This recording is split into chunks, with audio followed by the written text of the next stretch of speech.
Hello everyone, welcome to the Om Namah Shivaya education hub. Hope आप सभी अच्छे होंगे और आपकी प्रिपरेशन भी बहुत अच्छी चल रही होगी। जैसे कि आपको पता ही है, बजट 2024 रिलीज़ हुआ है, तो हर जगह बजट 2024 की ही न्यूज़ चल रही है कि क्या है बजट में, पता तो लगे। क्योंकि नो डाउट आने वाले गवर्नमेंट एग्ज़ाम में इसके ऊपर भी क्वेश्चन देखने को मिलेंगे ही मिलेंगे। तो हमें इसके हाईलाइट्स पता होने चाहिए कि बजट में किस किस के बारे में डिस्कशन हुई है और क्या क्या रिवेन्यू जनरेट हुआ है, क्या क्या पॉइंट्स दिए गए हैं जो हमारे एग्ज़ाम पर्पस में बेनिफिशियल हो। तो मैं आज आपके सामने बजट 2024 के कुछ हाइलाइट्स लेके आई हूँ, जिसमें हम इसके बारे में पढ़ेंगे। एक और वीडियो लेके आऊँगी जिसमें हम इसके MCQs भी कर लेंगे, सो दैट आपका बजट 2024 आपके माइंड में बिल्कुल अच्छे से फिट हो जाए। चलो ज़्यादा टाइम वेस्ट ना करते हुए हम बजट 2024 स्टार्ट करते हैं। In term budget, the finance minister said that as mentioned in the interim budget the focus is on 4 major causes, namely हमें पता था कि उन्होंने पहले बता रखा था कि जो बजट आएगा इसमें 4 मेनली चीज़ों के ऊपर फोकस रहेगा। पहला था गरीब पुअर, दूसरा था महिलाएं वुमेन, तीसरा युवा यूथ एंड चौथा अन्नदाता फार्मर्स। तो यहाँ से एक क्वेश्चन इंपॉर्टेंट हो गया आपके लिए कि कौन से 4 मेजर कास्ट के बारे में, मतलब इंपॉर्टेंट क्राइटेरिया के बारे में बताया गया था इन टर्म बजट में। ठीक है, ऊपर से अब आपने मेरे को कमेंट सेक्शन में लिखना आपका आज का फर्स्ट क्वेश्चन कि फाइनेंस मिनिस्टर कौन है जिन्होंने बजट पेश किया, उनका नेम क्या है, ये आपने मेरे को कमेंट सेक्शन में लिखना है। तो इसमें हमने 4 पॉइंट्स पढ़ लिए, गरीब पुअर, महिलाएं वुमेन, युवा यूथ, अन्नदाता फार्मर। वो इतना क्लियर हो गया होगा। अब बजट थीम क्या था, इसमें मैंने पिक्चर बनाई हुई है। चलो वैसे आई गया यहाँ पे union finance minister Nirmala Sitharaman ji ने ये बजट पेश किया है, तो आपके ऊपर वाले क्वेश्चन का आंसर मिल ही गया आपको। ये इनकी पिक्चर है, आप सब लोग इनसे फेमिलियर होंगे। इन्होंने क्या बोला है, क्या बजट का क्या थीम रहा है, turning attention to the full year and beyond in this budget we particularly focus on, किस पे हम फोकस करेंगे, employment, skilling, MSME and the middle class, इनके ऊपर हमारा प्राइमरी फोकस रहेगा।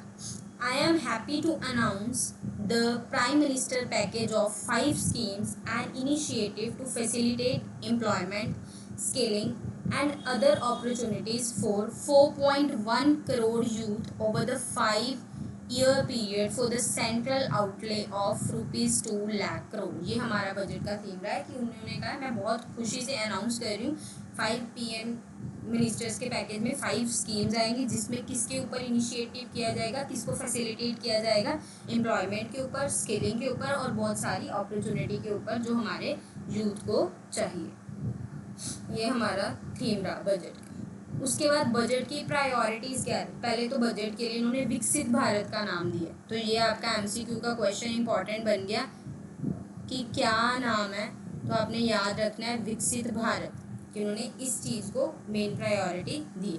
इसमें इन्होंने प्रायोरिटी में 9 चीज़ों की प्रायोरिटीज़ बताई है। तो सेकंड क्वेश्चन आपका जो MCQ का बन जाता है कि how many priorities will be given in the current budget, how many priorities mentioned in budget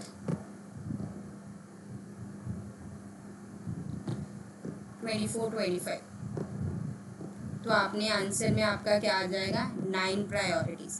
अब आपने इन 9 प्रायोरिटीज़ का आपको नेम भी पता होना चाहिए। पहली प्रायोरिटी क्या थी, प्रोडक्टिविटी के ऊपर इन एग्रीकल्चर। सेकेंड है एम्प्लॉयमेंट और स्किलिंग के ऊपर। Third is inclusive human resource development and social justice. Fourth one is manufacturing and services. Fifth is urban development. Sixth is energy security. Seventh is infrastructure. Eighth is innovation, research and development and the last is next generation reforms। ये आपको सारे के सारे name पता होना चाहिए, क्योंकि question ऐसे भी बन जाता है, आपके पास 4 ऑप्शन दे देंगे, इसमें से किस प्रायोरिटी के ऊपर बात नहीं की गई है, तो आपने बताना है, जो ऑड वन आउट होगा उसको आपने क्या कर देना है, टिक कर देना है। या किसके ऊपर बात की गई है, ये क्वेश्चन भी आ सकता है, तो आपको ये पता होना चाहिए। ऐसे याद रखना है, एग्रीकल्चर फिर एम्प्लॉयमेंट, एग्रीकल्चर में इंक्रीमेंट होएगा तो एम्प्लॉयमेंट बढ़ेगी, स्किल फैक्टर आएगा ही आएगा, फिर उससे क्या होगा, ह्यूमन रिसोर्स की डेवलपमेंट बढ़ेगी, जस्टिस मिलेगा सभी को, फिर अगर डेवलपमेंट होगी, न्यू चीज़ें मैन्युफैक्चर होंगी, उनको बेचा जाएगा। कहाँ बेचा जाएगा? अर्बन सिटीज़ में जाके, अर्बन डेवलपमेंट। फिर बेचने के लिए क्या चाहिए? एनर्जी चाहिए, सो एनर्जी सिक्योरिटी। सारा सामान भी चाहिए, ट्रांसपोर्टेशन वगैरह सब कुछ चाहिए, इंफ्रास्ट्रक्चर। बेचने के लिए दिमाग चाहिए, इनोवेशंस, रिसर्च, कैसे रिसर्च करें, कहाँ ज़रूरत है, कहाँ नहीं है डेवलपमेंट, और आगे आने वाली जनरेशन को उससे क्या फ़ायदा होगा। इस थोड़ी सी स्टोरी से आप ये 9 पॉइंट्स लर्न कर सकते हो। बाकी जिनका माइंड ऑलरेडी शार्प है वो डायरेक्ट पॉइंट लर्न कर सकते हैं, डायरेक्ट कर सकते हो, नहीं तो आपस में पॉइंट्स को रिलेट करके भी आप लर्न कर सकते हो। सिंपल है। एग्रीकल्चर, देन एम्प्लॉयमेंट और स्किलिंग, फिर ह्यूमन की development, human resource development and social justice, then manufacturing and service. कहाँ जाएंगे? अर्बन डेवलपमेंट में, then energy security, then infrastructure, then innovation, research and development, and last is next generation reforms. Hope आपको इस story से हल्का सा idea मिल जाएगा कि आपके क्वेश्चन टिक करने लायक हो जाएंगे। होप आपको बजट प्रायोरिटीज क्लियर होगी या नहीं। अब इन बजट प्रायोरिटीज में क्या लिखा है वो पढ़ लेते हैं। सबसे पहले आ जाओ productivity and resilience in agriculture. इसमें क्या अनाउंस किया इन्होंने? Provision of 1.52 lakh crore for the agriculture and allied sector this year. इतने रुपीज इनको अलॉट किए गए हैं। 10,000 need-based bio-input resources centers will be established. 10,000 need-based resources centers बनाए जाएंगे. In the next 2 years, 1 crore farmers को इनिशिएट किया जाएगा नेचुरल फार्मिंग के लिए। उनको सर्टिफिकेशन दी जाएगी, ब्रांडिंग मतलब बनाया जाएगा सब कुछ कि फार्मर्स इनिशिएट हो कि ज़्यादा से ज़्यादा एग्रीकल्चर फील्ड में जाएं। New 109 high yield and climate varieties of 32 field and horticultures will be release by the farmers. Basically जो आपने लर्न करना वो मैंने हाईलाइट किया हुआ है। 1.52 करोड़ दिए गए हैं, लाख करोड़, 10,000 सेंटर्स बनाए जाएंगे और 1 करोड़ फार्मर्स को नेचुरल फार्मिंग के लिए प्रमोट किया जाएगा, इनिशिएट किया जाएगा बाय सर्टिफिकेशन। नेक्स्ट आ जाओ employment and skilling. Employment and skilling के लिए एक सेकेंड देखो, एम्प्लॉयमेंट के लिए क्या बोला फाइनेंस मिनिस्टर ने? Government will implement 3 schemes implement करेगी एम्प्लॉयमेंट लिंक्ड इंसेंटिव। वो 3 स्कीम्स क्या है? पहली स्कीम में क्या है? फर्स्ट टाइमर्स, मतलब ये direct benefit transfer of 1 month salary in 3 instalments up to ₹15,000 to the first time employees registered in EPFO। जिन्होंने EPFO में रजिस्टर करा है तो उनको बेनिफिट मिला जाएगा up to 15,000 rupees to the first time employees. दूसरी स्कीम क्या हुई है? Job creation in manufacturing. Job creation को प्रमोशन दिया क्योंकि इन्होंने यूथ के ऊपर काम करना था, तो incentive to the provided directly to both employee as well as employer. Employer को भी और एम्प्लॉयर को भी दोनों को ही बेनिफिट मिलेगा as per the EPFO contribution in the first 4 years of employment. पहले 4 साल एम्प्लॉयमेंट के में। नेक्स्ट थर्ड स्कीम में उन्होंने बोला support to the employers. Employers को सपोर्ट करने के लिए reimbursement to employers up to ₹3,000 per month for the 2 years towards their EPFO contribution for each additional employee. हर एक एडिशनल एम्प्लॉय में मतलब बेसिकली जितने भी न्यू एम्प्लॉय आएंगे उनमें 2 years तक ₹3,000 पर मंथ दिया जाएगा एम्प्लॉयर्स। ठीक है, तो ये इन्होंने 3 स्कीम्स निकाली है। ये किसके लिए निकाली है? बेसिकली एम्प्लॉयमेंट के लिए। अब आ जाओ स्किलिंग के लिए। स्किलिंग में इन्होंने क्या बोला है? 20 lakh youth will be skilled over a 5 year period. 20 lakh youth को स्किल किया जाएगा 5 साल के अंदर अंदर। And 1000 industrial training institute upgrade किए जाएंगे और उनकी अरेंजमेंट्स प्रॉपर देखी जाएगी। दूसरा इंपॉर्टेंट पॉइंट क्या? मॉडल स्किल लोन स्कीम को रिवाइज किया to facilitate loans up to ₹7.5 lakh with the guarantee of from government promoted fund which is expected to help 25,000 student every year. ये अनुमान लगाया गया कि 25,000 स्टूडेंट्स को हर ईयर फ़ायदा मिलेगा। जो मॉडल स्किल लोन स्कीम है उन्होंने रिवाइज करा, लोन कितना देने की परमिशन दे दी है? ₹7.5 लाख। ठीक है, अब आपका क्वेश्चन है जो आपने कमेंट सेक्शन में लिखना है कि पहले कितना था। नेक्स्ट न्यूज़ है, she announced a financial support of for the loans up to ₹10 lakh for the higher education. Higher education में जो लोन है वो 10 लाख रुपीज़ तक का दिया जाएगा इन डोमेस्टिक इंस्टीट्यूशन। ये स्किलिंग और एम्प्लॉयमेंट में आया। Next is human resource development and social skills में क्या आया? Government will formulate a plan Purvodaya for all round development of eastern region, मतलब ईस्टर्न रीजन की डेवलपमेंट के लिए एक प्लान पूर्वोदय स्टार्ट किया गया, प्लान बनाया, जिसमें कौन कौन से स्टेट्स जनरली कवर होंगे, बिहार, झारखंड, वेस्ट बंगाल, उड़ीसा एंड आंध्र प्रदेश। तो ये पांचों के पांचों स्टेट्स का नाम आपको याद होना चाहिए, बिहार, झारखंड, वेस्ट बंगाल, उड़ीसा, आंध्र प्रदेश। तो इससे आप याद रख सकते हो बीजे वाओ, बीजे वाओ। जिनको बीजेपी अच्छी लगती है वो उनके लिए तो ट्रिक अच्छी रह जाएगी, बीजे वाओ। बाकी लर्न करने की ट्रिक है बीजे वाओ में, बी से बिहार, जे से झारखंड, डब्ल्यू से वेस्ट बंगाल, ए से आंध्र प्रदेश एंड ओ से उड़ीसा। ये आप 5 स्टेट्स याद रखोगे। नेक्स्ट है गवर्नमेंट विल लॉन्च द प्रधानमंत्री जनजातीय उन्नत ग्राम अभियान by adopting the saturation coverage for the tribal families in the tribal majority village and district over 63,000 villages and benefit 5, मतलब ये लॉन्च की गई है जिससे 5 करोड़ ट्राइबल पीपल को फ़ायदा देखने को मिलेगा। अराउंड इसमें 63,000 विलेजेस को कवर किया जाएगा। उसके अलावा 100 branches Indian post payment bank की सेटअप की जाएगी नॉर्थ रीजन में, सो दैट नॉर्थ रीजन वालों को भी फ़ायदा हो और बैंकिंग सर्विसेज भी एक्सपैंड की जाए, नॉर्थ ईस्ट तक भी एक्सपेंडिंग हो जाएगी। लास्ट जो सबसे इंपॉर्टेंट है ₹2.66 lakh crore for the rural development including rural structure. इतने पैसे उनको दिए गए हैं फॉर द रूरल डेवलपमेंट। यहाँ से क्वेश्चन आने के पूरे चांस हैं। Next is urban development. Urban development में वाटर सप्लाई का, सीवेज ट्रीटमेंट के ऊपर ध्यान दिया जाएगा। इन्होंने 100 लार्ज सिटीज़ को सिलेक्ट किया। Under PM Awas Yojana urban housing need of 1 crore urban poor middle class families को कवर किया जाएगा इस स्कीम के अंदर, जो किसमें आती है, पीएम आवास योजना अर्बन 2.0 में 1 करोड़ अर्बन पुअर पीपल्स और मिडिल क्लास फैमिली को कवर किया जाएगा इस स्कीम के अंदर। और 100 weekly heads and haats and street food hubs की डेवलपमेंट की जाएगी। इसमें अगर आएगा पॉइंट तो इसमें याद रख लेना ये वाला point, 100 weekly hubs and street food hubs की डेवलपमेंट होगी। नेक्स्ट है एनर्जी सिक्योरिटी। एनर्जी सिक्योरिटी में इनकी ये पीएम सूर्य घर मुफ्त बिजली योजना है। इसमें क्या देखने को मिला है कि 1.28 करोड़ लोगों ने रजिस्ट्रेशन किया, as well as 14 lakh application ने इसके ऊपर रिस्पॉन्स करा है। किसके अंडर, कौन सी स्कीम है, पीएम सूर्य घर मुफ्त बिजली योजना। तो इसमें क्या लॉन्च करेंगे, install rooftop solar plants launch किए जाएंगे to enable 1 crore household to obtain the free electricity up to 300 units every month. इतनी इलेक्ट्रिसिटी इनको मिल जाए,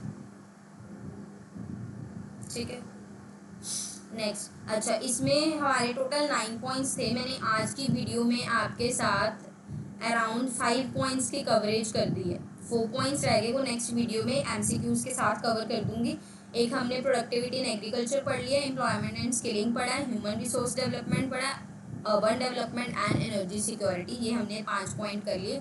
इसके अलावा ये जो पार्ट बी था, जो हमारा बजट है वो पार्ट ए और पार्ट बी में आया था। पार्ट ए में जर्नली ये जो 9 प्रायोरिटीज़ है इनके ऊपर डिस्कशन की थी, और पार्ट बी में जो हमारा टैक्सेशन वगैरह वाली साइड में क्या क्या चेंजेस नज़र आए हैं वो हमें देखा गया। और यही आजकल की सबसे ज़्यादा ट्रेंडिंग चल रही है कि क्या ऐसा क्या बजट में आया है जिससे पूरी मार्केट डाउन जाएगी, अप जाएगी, किसी को अभी कुछ आइडिया नहीं है। लेट्स सी पढ़ते हैं क्या है। सबसे पहले तो टैक्स स्लैब में देखो क्या चेंजेस आए हैं। मैंने हाईलाइट करा है इसलिए ताकि आपको ये चेंजेस लर्न रहे। देखो पहले की स्लैब थी 0 से 3 लाख के लिए नील था, अभी भी वो स्लैब सेम है। जो स्लैब में चेंज आया वो मिडल की 3 स्लैब्स में चेंज आया। लास्ट 2 स्लैब सेम ही रही थी, जो 12 से 15 लाख तक की अर्निंग के लिए 20% का टैक्स है एंड 15 लाख प्लस के लिए 30% टैक्स है, वो सेम। जो चेंजेस है वो 3 में 5% था 3 to 6 लाख, अब है 3 to 7 लाख के लिए 5% है। फिर 6 to 9 लाख के लिए अराउंड 10% था, अब 7 to 10 लाख के लिए 10% है। एंड लास्ट में 9 to 12 के लिए 15% था, अब 10 to 12 के लिए आपका क्या है 15% है।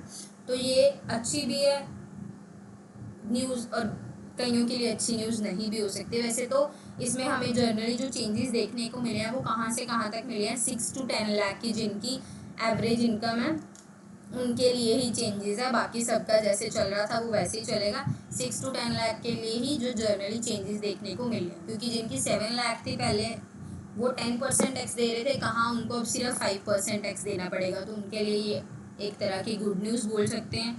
और जो 12 लाख में आ रहे थे पहले भी, जैसे जो 10 लाख में आ रहे थे वो पहले 15 दे रहे थे, अभी भी 15 दे रहे हैं। जो 9 में आ रहे थे वो पहले भी 10 दे रहे थे, अभी भी 10 दे रहे हैं। मतलब जो चेंजेस नज़र आए हैं वो 7 के लिए चेंजेस नज़र आए हैं और 10 के लिए।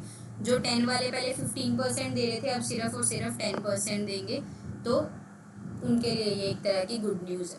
बाकी इसमें इन्होंने क्या बोला है, अब ये स्लैब में चेंजेस लाने से क्या कहना चाह रहे हैं वो, the finance minister told parliament salaried employee can save as much as ₹17,500 in the new design, कि इससे अराउंड 17,500 का प्रॉफिट एम्प्लॉयज़ में देखने को मिलेगा, इसलिए ये new tax slab introduce changes किए गए हैं। उसके अलावा स्टैंडर्ड डिडक्शन क्या हुई है, स्टैंडर्ड डिडक्शन में क्या देखने को मिला है, standard deduction to be increase from 50,000 to 75,000 in the new design, and family pension for pensioners भी इंक्रीज हुई है 15,000 से 25,000। अब ये दोनों ही पॉइंट जो मैंने हाईलाइट किए हैं ये आपके एग्ज़ाम पर्पस से बहुत ज़्यादा इंपॉर्टेंट है, क्योंकि ये क्वेश्चन बनेगा ही बनेगा कि पेंशन स्कीम में फैमिली पेंशन में कितना इंक्रीमेंट हुआ है, 15 से 25 हो गया। अब क्वेश्चन ज़रूरी नहीं है 15 से 25 भी बोले कि पहले कितना था बताओ और अब कितना है बताओ। कई बार क्वेश्चन ये भी पूछ सकते हैं पहले की कंपैरेटिव अब कितना चेंज नज़र आया है, तो आपको वो भी याद रखना है, इट इज़ अराउंड 10,000 का चेंज नज़र आया है। और डिडक्शन स्टैंडर्ड डिडक्शन में कितना चेंज आया है, ₹25,000 का चेंज नज़र आया है। ठीक है, तो आपको चेंज तो याद रखना ही रखना है और पुराना और न्यू डाटा भी लर्न रखना है। उसके बाद आ जाओ capital gain tax. Capital gain tax जो शॉर्ट टर्म गेन्स थे फाइनेंशियल एसेट्स में, तो 20% टैक्स रेट हो गया, जहाँ पहले कितना टैक्स रेट देना पड़ रहा था 15%। मतलब जो शॉर्ट टर्म गेन है उसमें हमें ज़्यादा नुकसान देखने को मिल सकता है, जो मतलब शेयर मार्केट में इन्वेस्ट करते हैं शॉर्ट टर्म के लिए, उनको टैक्स रेट में काफ़ी ज़्यादा नुकसान है। रीज़न बीइंग अब जो है फाइनेंशियल एसेट में वो 20% टैक्स रेट हो गया, कहाँ पहले कितना था 15% था। लॉन्ग टर्म में भी देखने को मिला, लॉन्ग टर्म में पहले कितना था 10% था और अब कितना हो गया 12.50% हो गया है। तो ये भी आपने पॉइंट्स लर्न रखने हैं, क्योंकि पॉइंट्स कोई भी एग्जाम में आ सकते हैं, स्पेशली ये बैंकिंग इकोनॉमी वालों को इम्पोर्टेंट है ज़्यादा। नेक्स्ट, अब यहाँ अगर 2 पॉइंट्स मतलब आप कह दो इन फेवर में नहीं आए हैं, तो एक पॉइंट फेवर में भी आया है कि इन्होंने लिमिट इंक्रीज़ कर दी है। जो एक्सेम्पशन की लिमिट थी, कहाँ वो पहले 1 लाख रुपीज़ पर ईयर देखने को मिल रही थी, और अब आपको वही इंक्रीमेंट कितनी होगी, ₹1,25,000 पर ईयर देखने को मिलेगी। तो बेसिकली हम ये भी कह सकते हैं कि जैसे था वैसे ही रहा, जिनको जो ज़्यादा प्रॉफिट वाला गेम नहीं खेल रहे थे उनको तो ज़्यादा फ़र्क नहीं पड़ेगा। पहले कहाँ सिर्फ 1 लाख तक का एग्जाम्प्ट होता था, अब वही एग्जाम्पशन बढ़ गई, 1,25,000 तक की एग्जाम्पशन आ गई है। अगर शॉर्ट टर्म टैक्स बढ़ा है तो यहाँ से आपके एग्जाम्पशन की लिमिट भी इंक्रीज कर दी गई है। उसके अलावा STT on the sales of future securities में कहाँ 0.25 देना पड़ रहा था और अब 0.02% देना पड़ रहा है, और सेल्स ऑन ऑप्शन में 0.0625% से इंक्रीज करके कितना हो गया 0.1% कर दिया गया। नेक्स्ट है अनलिस्टेड शेयर्स। अनलिस्टेड शेयर्स में जनरली आप क्या देखते हो, आपका प्रॉपर्टी वाला जो एक्स्ट्रा आपके पास एसेट्स होते हैं जिसको ना फाइनेंशियल में लिस्ट किया जाता है ना नॉन फाइनेंशियल जैसे आ जाते हैं प्रॉपर्टी वगैरह, इनके लिए अगर इसको लॉन्ग टर्म में आपने लेके जाना है, कहाँ पहले आपका 3 इयर्स का टाइम पीरियड लगता था, वहाँ आपका सिर्फ और सिर्फ 2 इयर्स का टाइम पीरियड आ गया। मतलब ये 1 साल कम कर दिया गया उसको लॉन्ग टर्म में काउंट करने के लिए। Earlier it was 20% for like property assets but it is reduced, पर अब कितना रिड्यूस कर दिया गया है 12.5% रिड्यूस कर दिया गया। ये दोनों पॉइंट्स अच्छे हैं, बट एक और पॉइंट आ गया, no indexation benefit now will be provided, कोई भी इंडेक्सेशन बेनिफिट प्रोवाइड नहीं किया जाएगा। उसके अलावा बायबैक पे भी कहाँ पहले टैक्स नहीं लगता था, अब टैक्स लगना शुरू हो जाएगा, कब से, फ्रॉम 1 अक्टूबर 2024। ये क्वेश्चन भी आपके एग्ज़ाम पॉइंट ऑफ व्यू से इम्पॉर्टेंट हो गया कि कब से बायबैक पे टैक्स लगना शुरू होगा, दैट इज़ 1 अक्टूबर 2024।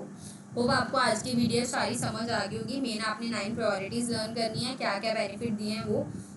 बाकी जो इसका रह गया पार्ट वो नेक्स्ट वीडियो में कवर कर दूंगी with the MCQ, so that आपका एग्ज़ाम पर्पस में ये बजट अच्छे से प्रिपेयर हो जाए।